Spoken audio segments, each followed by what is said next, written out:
Hey guys, welcome back to Neverwinter. Just turned level 50 and I was messing around with my little badger Hulio here. Just finally leveled a bit since the last episode. Turns out I have two of him though. Not sure exactly how that happened. But we're sure going to test it out. I think I was messing around with his skin. That doesn't make any differences. But after that, somehow I was choosing a new skin for him and then dismissing and resummoning him quickly just to see if it changed his skin. I think that's what I did. Now I have two. That's pretty cool. Let's see what they can do. They seem to be different sizes. come on, Julios. I know Hulio isn't written like that, by the way. Go for it, Badger Army.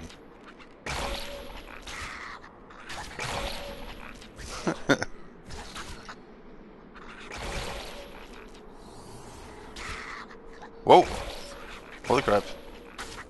It's Einar. Didn't see that guy before. Well, they have separate health and everything.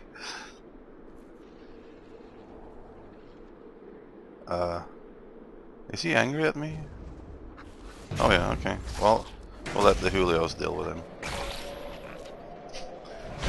Oh no, actually, they're probably going to die. Let's... Whoa! Hey, those are not bowling balls. Did I show you this skill? Not sure that I did. Or this one. I got some new skills. We'll go through that after the fight. Actually, we can do it during the fight.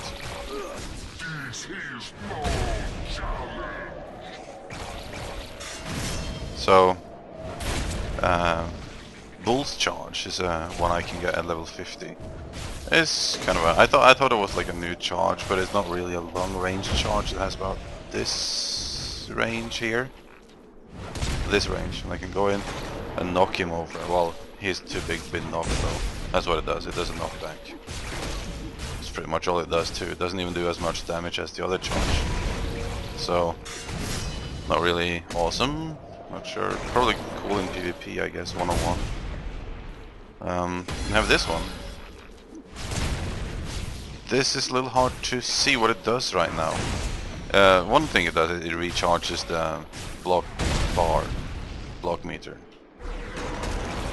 The other thing it does is gives me temporary health based on how much health I've lost. And since I've lost no health, since I'm immortal, it doesn't do really anything right now.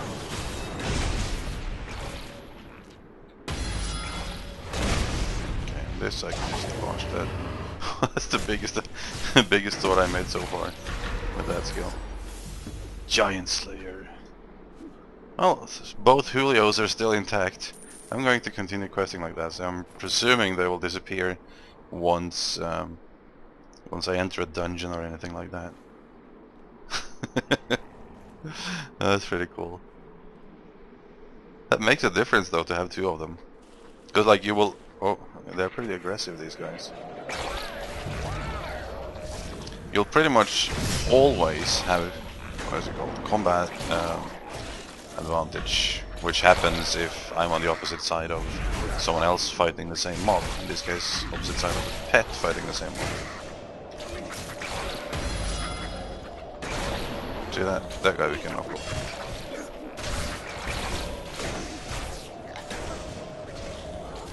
Line this up. That didn't work too well. That guy I'm sure I can knock over too. Hey, where's my Julios? Are they both dead? Oh no. Oh, one is back. The ghost Hulio is back. That's the one that doesn't show up on the overview out there next to me. Don't see his spawn or anything. So, get a lot of knockback now though. Like 3 in a row I can get. This. And then this. And then okay, the third one is on an 8-second cooldown. There you see it. Now you see that little yellow part of my health bar? That's temporary health. That yellow part, I will lose it eventually, but it lasts for quite a while, and I can just renew it before I lose it, really. Okay, one more. No, I can't, actually. But, like, if they hit me now, they will just eat on my yellow health, so it doesn't matter, really. So I can, if I want to not be blocking for a little while, I can just use that skill. Not sure if this will be like the ultimate setup to use that skill constantly or not, but I'm just testing things out. So I can work pretty well through a dungeon just on my temporary health. Well, when I'm soloing anyways. I'm not sure if it will be very useful in a group yet. Maybe. We'll find out. Where's my Hulios at? There's one.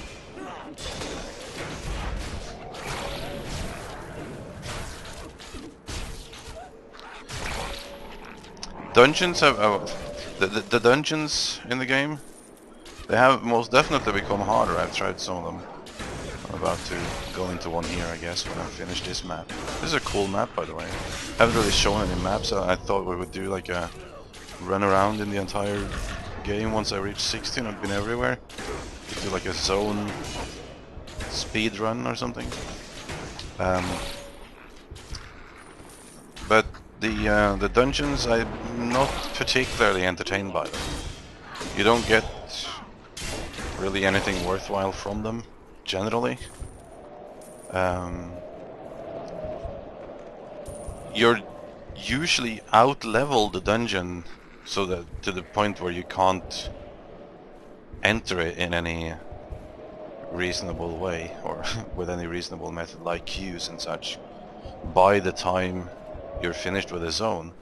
And when you're finished with the zone, that's when you get the quest to go to the dungeon. And that's actually a general problem in the game that I've experienced, is that I'm out-leveling the zone, and by the time I'm finished with the zone, I out-level the dungeon at the end of the zone. All the dungeons are at the end of the zone in this game.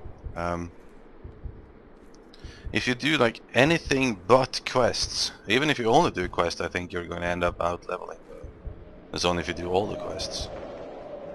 I mean, I understand that they want to give you stuff to do all the way, but like if you want to do like, oh, today I want to like do like more than one PvP, just do a few just for fun. You're going to have like, if you do three PvP rounds, i.e. like 45 minutes of PvP, you're gaining a level. At any level, it feels like, anyway. And that's much faster than questing. So if you do that, you're going to be way ahead of the curve as far as the zones that you're trying to level in. And I'm not sure if it's worthwhile really to skip zones either, because you get a lot more gear doing leveling naturally than you do through PvP. But I haven't been doing skirmishes or PvP for ages now, because I just want to be able to do the zones and then the dungeons at the end of it.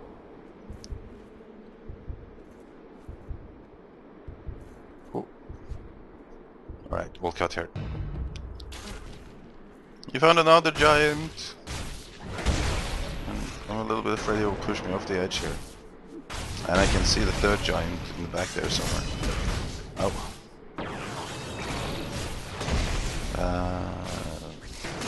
Over thereabouts. And both the Hulios are alive again. I like this bull's charge. He's not really running like a bull with like his head forward or anything. It's belly forward. It's like who's it that does that? I forget. So look here. This.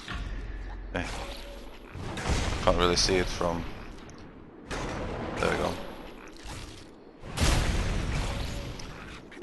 There's a couple of things I've been thinking about this game, because like I always knew kind of that I would eventually get tired of it, because that's what theme parks does to me. Like I I like a lot to level up.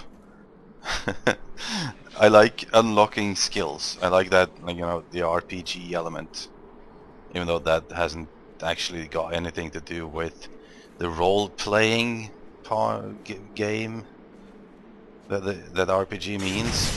But it's very traditional systems in, like, all the way since, for example, Baldur's Gate and those kind of games.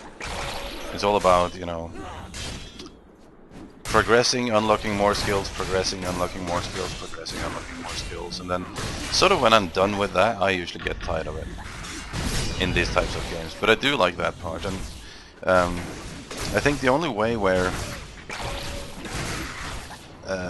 these types of games where that's like my main motivation, is like to unlock skills, that's why I enjoy the game, is the games, or where that would be successful for a long time for me anyway, would be if you could modify your skills and set them up in such a way that they are different from the norm, at least. Not entirely unique, I guess, because that would be very difficult to do, but so that you can have unique builds, unique setups. Some games have tried that. None have really been a whole lot of successful. There is some games that has a lot of different builds you can do. Like, I mean, extensive. Not every game has different builds you can do, and I like doing builds, like figuring out which works best for me and such. The ones that has a lot of different builds involves usually mostly passive abilities, which is I get it. It's the simplest way to do it, and you probably have to do it like that too. But it has to be something that you can recognize, that you can actually see the effect of, not just plus hit points and those kind of things, you know? Okay, let's skip ahead a bit again. And we are in the dungeon. Cool. I have to start fraps again there. Hence the little delay in me being actually in the combat. So this is not the final boss, this is like the first boss in Ice Spire Heart, or whatever it's called. There's a reason we're recording in here. I've changed out the skills on my hotbar again, since I have now access to pretty much all the skills that is in the game for this class at the moment, because, as you know, you only have one, what should I say, specialization choice, being seeing as this is in beta. So I have access to all of them. Some of them are tanking skills, aggro skills, and buffs of various kinds. And it's a little hard to focus here. Like this one. This should grab me the aggro of things. But it doesn't, is my point. This game, tanking wise, in this game, I have to say, and this is probably going to be a part of my final review. Ooh. Needs. Ooh, that's a cool weapon. Sweet. Oh, that is sweet. I haven't seen a purple slot on a weapon before. That is pretty cool. Yeah, so this game has the most tanky tank I've ever really had the pleasure of playing in any game. Like, the block mechanic here, it makes you pretty much invulnerable to a degree for a given amount of time anyways, until it runs out. But you can refill it using different means and so on. But even though we are invulnerable practically at most times, you have really no way of holding aggro. At least I haven't found it. Like I've tried pretty much everything. Like if there is something I'm missing, please let me know. Chaos. Oh man, look at this reflection here, and then burst. Oh, yeah. So at the moment, I'm using this here on E, forced threat or whatever it's called. What that does is basically it forces everything around to attack me, the stomp thing. So that should be pretty good, right? Like it marks them. Marking should also make them have higher threat towards me. Marking is like the class mechanic on tab. You can see that I get this cross over their head. I also have like my first skill marking them, like my basic attack when I'm not shielding, blocking. So that in itself should build threat, but that does nothing. Never been able to hold aggro anywhere near holding aggro, not even from my pet doing that, and the pet does a lot less damage than I do. So the force threat, the stomp, that should at least make me able to grab the aggro, and it does for like 2 seconds, and then they're off again. What's this? And that's pretty much what I have, and I have some passives that builds threat, and right now I have on R, I have a skill that makes me absorb half of the damage of the team, and then afterwards gain threat based on a percentage of the damage that I absorbed. And you would think all of these things would help me, like even though there's only one direct taunt, but there is threat builders and whatnot, but I can't hold the aggro. So I have all this survivability that I can't really use for anything. I'm just sitting here doing nothing. Of course I'm not doing it perfectly right now because I'm talking, so...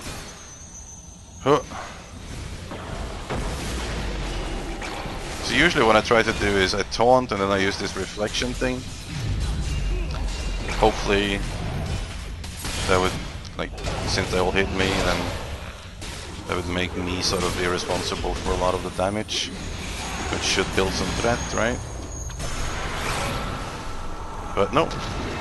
Now, there is one factor here that could be the cause of it, because as you can see, it's not like anyone else on the team is taking damage either. So it could be that there's all these tank pets that causes it.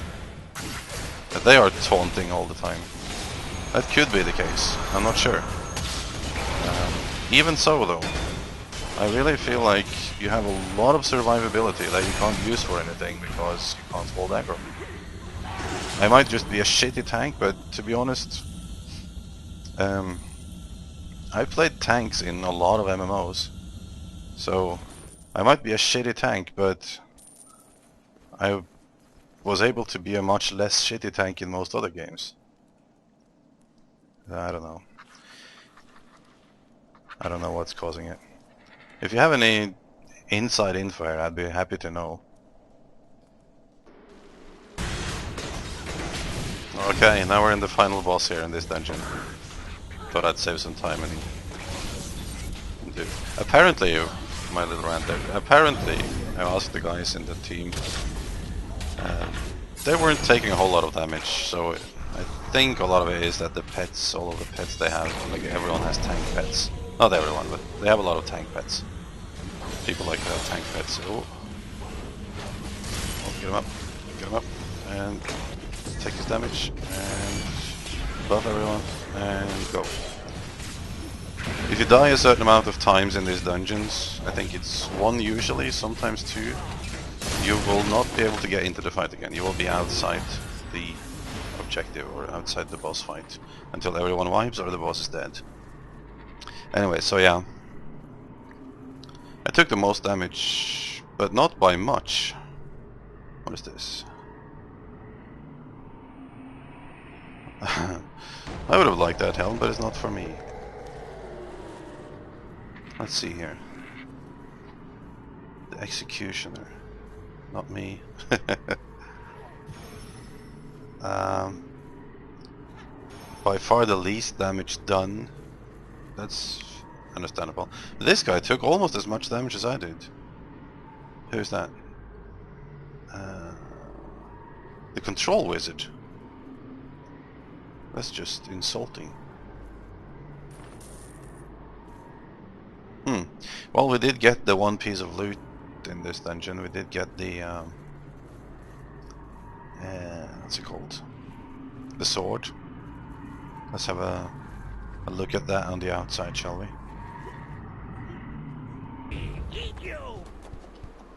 Anyways, look at my XP bar. This is my point with dungeons. It's like time spent versus XP gained, not at all worthwhile. Of course, that doesn't matter at all endgame, I would presume. Endgame you just want gear, and you do get good gear in the dungeons, the little gear that drops. There's not a lot of gear, but it would be much more efficient for me during leveling to just go ahead and like PvP my way up, do a skirmish every now and then for gear. That's it, that's really all I need. Not that way. Ooh, close. Yeah. I just want to get somewhere semi-safe. We're up in the mountains here now. This is actually a pretty cool zone. This is not the coolest looking part of the zone. There we go, out of the fog. We'll just ride down here, see what we see. I could have probably taken a different route, but oh well. What was I on about? Yeah, skirmishes and PvP. By far more effective to do. Like a way to spend your time if you just want to get to max level. And say what you will, but a lot of people that play MMOs, we just want to get to max level. Like we wanna get that done because we're so used to that. Like there's, especially in theme parks MMOs, like there is no point in, like everything you do before you hit the level cap is just preparing to start the actual game, usually. Although more often than not, there is no actual game after that. At least not at launch, so we'll see about this. This is why I haven't, like, I was very... This is a cool place. Like a huge... Whoa. Pickaxe or something across here. I'm sure there is nothing under there I want to take a closer look at. At the beginning of playing this game, I was very fascinated by it, primarily for the cool effects, and there's many good things about the game, I have to say, like the terrain, the modeling, the landscape, everything. It looks very good, and it plays very good, but I have my suspicions, and I'm starting to feel it already, that it's going to be not a whole lot of things to challenge, like, I don't know, like anything really. How to put this? Like, already at this point I feel like I'm sort of done. Like I got all the skills, that's what I wanted to get, because that was what originally fascinated me. Like I wanted to unlock all the cool skills, see what they did. Now that I have, like my last thing that I really feel like I want to try is to see which is the last class and race that they're going to put in the game, and then I want to try that. But that's pretty much it. That's what I'm looking forward to. I don't know what the end game will be like. I might be very surprised. Probably not, but who knows. That is also why I've decided that I want to level up to max level and see what it is. At this point in time anyways. Before doing sort of like a final review of the game. I have my doubts that I will keep playing it, but and I had that from the very beginning due to the nature of the game, but we'll see. Like there's many enjoyable aspects of it, but it is in its essence not a type of game that I usually play for a long time, so let's check out that weapon, really. Shall we? It's called. Oh, this is another thing. Well, let's drop by here for a second. I'm not a Dungeons and Dragons expert, although I have played both my share of pen and paper and Dungeons and Dragons based games. And neither am I a Warhammer expert, but I think some of the orc and goblin structures and areas in this game look very Warhammer rather than it does Dungeons and Dragons. I might be wrong, but oh.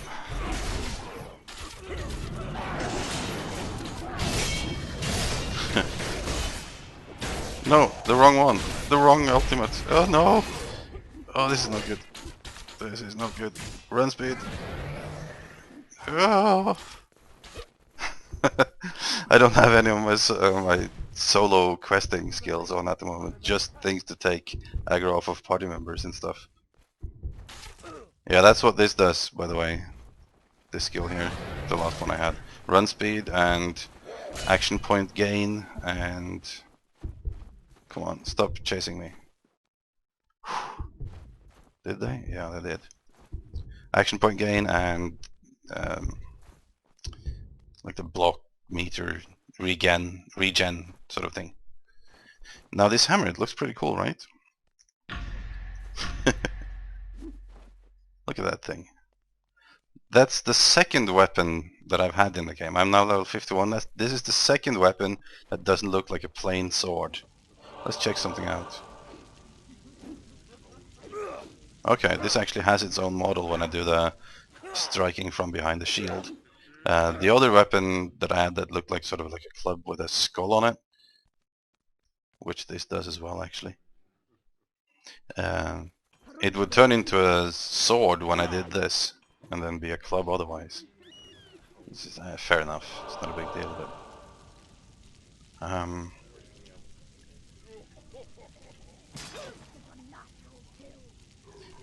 look at the stats on this thing compared to the one I had, which was this one. This had 552 power, which is a lot of power actually for the weapons I've usually had. While that one has 733 base. I'm not exactly sure how its base damage, not the power, but the base damage, because my green one here had 204 to 250 damage. The new blue one has 316 to 386. So that's gotta count for something. It also has some defense. It has more defense than the one I originally had, even though I haven't even enchanted it. It has deflection and regeneration, all good things for a tank. It has an offense slot, so we can put something in there. Probably power. But it has a weapon enchantment slot. That is something I'm not familiar with. I don't know.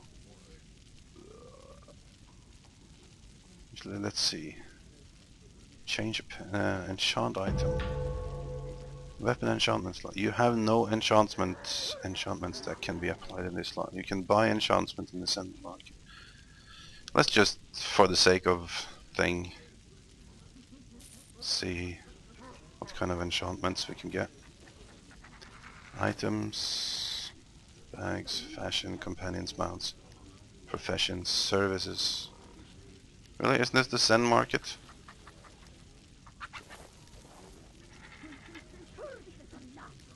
Packs, potions, keys, wards.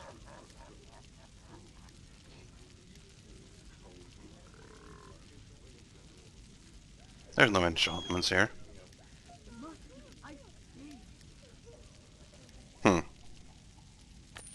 Okay.